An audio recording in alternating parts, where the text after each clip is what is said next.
Hello YouTube, Dogfoot9 here, and welcome to another Arsenal career mode. And today we're just going to be playing a couple of matches. Our first match is against West Ham, and as you saw there, Mertesacker wanted to be played a bit more. So in a couple of matches I'll play him a bit more because I haven't really been playing him at all. And as you saw there from one of the emails we received, Adrian was actually injured and pulled one of his muscles. So we had to build the team around that and try and get in like a replacement for him. And our next match was against West Ham, which is in the league. So we wanted to make sure that we'd win this one because we are undefeated in the league so far. We haven't lost. We've got 2 draws, which were kind of disappointing against Liverpool and Southampton. But so far we've done quite well in the league. I want to keep that run up, going, as it'll help the team morale probably, and it'll help everyone like grow as players, which we really want. And as you can see already there, Podolski has grown a bit. He's gone up by 1 overall, and that's not a surprise really because he's been playing really well in the league and like in all competitions really. He's been league top scorer, I think, and that's really quite good for Podolski, as he's only an 82 now rated player. And straight away in the 40th minute, Cavani is through on goal, and Cavani is not going to miss that, but he passes it to Podolski, who wants to score himself a nice goal there, wants to get ahead, and wants to get ahead in the most reliable fashion. So we scored a sweaty goal, and obviously the computer's got no like feelings. It doesn't care if I scored a sweaty goal, it just registers it as a goal. But anyway, there again, Cavani scores kind of a cheap goal. People are saying that headers in FIFA 13 are a bit cheap, but it doesn't get, the computer yet again doesn't mind. And a bit of nice work for Santi Cazorla on the edge of the box, but it's a horrible cross, just deflects off a player. A terrible clearance from their defence there, which just takes it to Walcott, takes a brilliant touch and straight into the top right hand corner of the net, which practically finishes off the game for us there. And that's quite a nice solid result for us against West Ham. So we just keep on going here, and they unfortunately get the ball, a brilliant ball in, playing against our offside, our backline there, and I don't know what my defender was doing there, but Andy Carroll somehow volleys it and my defender doesn't even jump to try and get that, which is a bit disappointing. It stops us from getting a clean sheet, which would have probably helped Szczesny's confidence a lot, as recently he's been not as confident as he should be, as he's been letting quite a few crazy goals, and we wanted to make him as confident as possible in the net, because if he's nervous in the net, then obviously he's going to let in more goals. And as you can see there, the team fitness is quite low, as our game was only 2 days after. 2 days after our last one, so I had to put in practically an entire new squad, and that meant playing quite a few of my youth players, which wasn't really a problem, as we were only playing Getafe in the group stages of the Champions Cup, and it wouldn't really matter if we lost or even drew, because we've won our other matches in the Champions Cup, and I think we were top of the group. We want to go through top of the group obviously, but it doesn't really matter if we get lose a couple of games or draw a couple, because I reckon we can really make them back in other fixtures when our team is fully fit.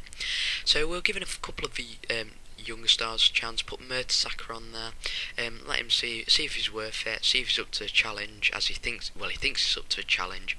So we'll put him on the field. And Getafe, they haven't really got a really strong squad. I don't know how they got into the Champions Cup in this season. I think it was just because it was just randomly simulating, which picked out teams from every single league, but we hit the bar there with a brilliant header from Vermaelen, which is a bit disappointing, but we do get a header in here with Muriel, and that was another one of those cheap goals because there was no one marking him, but it was kind of our fault because no one was marking him. So that gets us 1-0 up, and some nice work from Muriel sets Giroud off, and Giroud with another cross in, and Chamberlain's there, hits a post, and unfortunately the rebound hits Chamberlain, who's offside, so it classifies it as offside, and we don't get the goal. But Afobe with some brilliant work there, and scores it into the top left hand corner, which is absolutely a brilliant goal from a winger. He cut in really well there, and he gets himself a good goal, and he's been a really good youth player for me so far. And Afobe with a corner there, and it puts it straight onto the head of Thomas Vermaelen, and he seals the game for us there. And that's quite a solid result, but we wanted more, and Afobe again with the interception, which passes it to Giroud, and he puts it past the keeper, and that's how the game is going to finish. And that's quite a solid result, even though we put out our youth team, which means we can show a bit of confidence in the younger players, and it gives me a bit of confidence in the younger players, because if you've got like a majority of your first team which are unfit, and you're a bit worried, then you don't really want to be going into matches worried. So if you know you've got a really good solid youth team behind you, you're probably going to play better, and your players will probably play better as they're getting a chance on the field. So we've got another match coming up now. I think it's back into a Premier League, and we're against Norwich. And Norwich, we did beat them in the cup. I think it was a cup anyway. And they're probably going to look for some revenge. They're going to put out probably their strongest team possible. I know it's only Norwich, but they can still probably make a couple of surprising shots on me, and maybe score a couple of goals.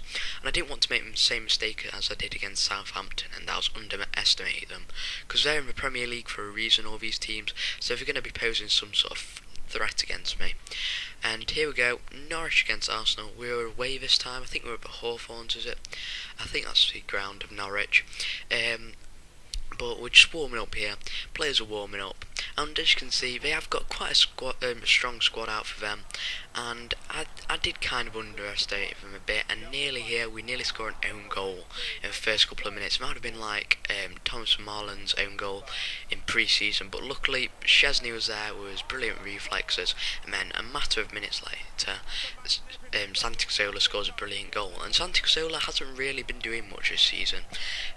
He's been a bit of one of those players who hasn't really been doing much, but a player who has been doing a lot is Edison Cavani, who puts away a nice rebound there. I don't know what it is with Santi Cazorla. I don't know whether he's just not as confident or he needs to have some time growing. But someone who isn't playing very well recently is our defenders. And Szczesny, I don't know what he was doing there. He wasn't covering his near post. It was a bit cheeky going with the near post from there, as he was pretty close to the keeper, but Szczesny just gets outfooled. But Lucas Podolski with his right foot, which is a bit which isn't like Podolski, puts it into the net. And here again, some terrible defending lets them chip the keeper, and no one's there to clear it off the line. So Wes Hoolahan puts it straight past my keeper, and that's a bit frustrating, as it's now 3-2, and we're going to have to do some work to keep onto this lead. But Podolski puts it into the far corner and keeps them the lead, which is quite good. So we had to kind of play a bit defensively here, and in the 90th minute they do get through on the goal, and some brilliant dribbling there puts them at 4-3. But luckily that is how the match ended, so we won by 1 goal, and that's how the episode ends today, guys. So if you enjoyed this video, please leave a like, and if you want some more FIFA and Battlefield videos, please subscribe for more. So until next time, I'll see you guys later.